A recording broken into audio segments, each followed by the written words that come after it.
मिथिला का white gold यानी हम बात कर रहे हैं मखाना की। लेकिन क्या आप जानते हैं कि इसे बनाने का पूरा प्रोसेस क्या है? मखाना जो दिखने में बिल्कुल ब्लैक एंड व्हाइट मेले की तरह दिखता है, वह काफी परिश्रम और मेहनत के बाद बाजारों से होकर आपके घरों तक पहुंचता है। इसको तैयार करने में दिन रात किसानों को खूब मेहनत करनी पड़ती है, तब जाकर उसे मखाना का सही रूप मिलता है। मखाना में औषधीय गुण भी पाए जाते हैं। ऐसे में चलिए आपको इस वीडियो में बताते हैं कि आखिर कैसे की जाती है मखाने की खेती। आपको बता दें कि सबसे पहले तो मखाने की खेती के लिए भरपूर मात्रा में जल स्रोत होना बहुत ही अनिवार्य है। इसके बीज को दिसंबर के महीने में जल स्रोत वाली तालाब या गड्ढे में बोए जाते हैं।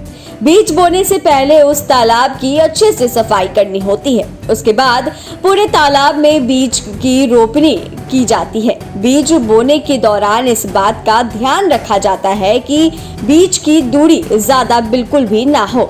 साथ में इस बात का भी ध्यान रखा जाता है कि 28 से 30 दिनों के अंदर में बीज में अंकुर आ रहा है या फिर नहीं। बता दें कि जब फल पूरी तरह से पक जाता है तो सबसे पहले उसके ऊपर का परतनुमा पत्ते को काट कर हटा दिया जाता है। उसके बाद इसको पानी के अंदर से निकाला जाता है।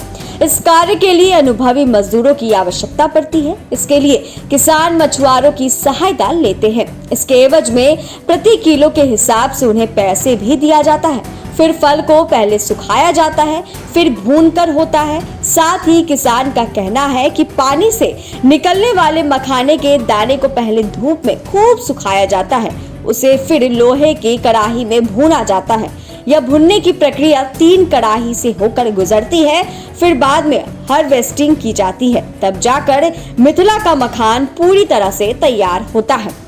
जानकार बताते हैं कि मखाना अनुसंधान केंद्र दरभंगा के द्वारा 2013 में स्वर्ण वैदेही प्रजाति मखाना की पहली प्रजाति विकसित की गई थी, जो पहले ही दुगनी उत्पादन क्षमता वाली है। आमतौर पर पहले 1.5 टन प्रति हेक्टेयर मखाना तैयार होता था, लेकिन अब स्वर्ण वैदेही प्रजाति के मखाने 3 टन तक होते हैं। दरभंगा और मधुबनी जिले में मखाने की व्यापक खेती। यहाँ का वैज्ञानिक बताते हैं कि पूरी दुनिया में मखाने की जितनी उत्पादन की जाती है, उसमें से सिर्फ बिहार में 90% मखाने का उत्पादन होता है।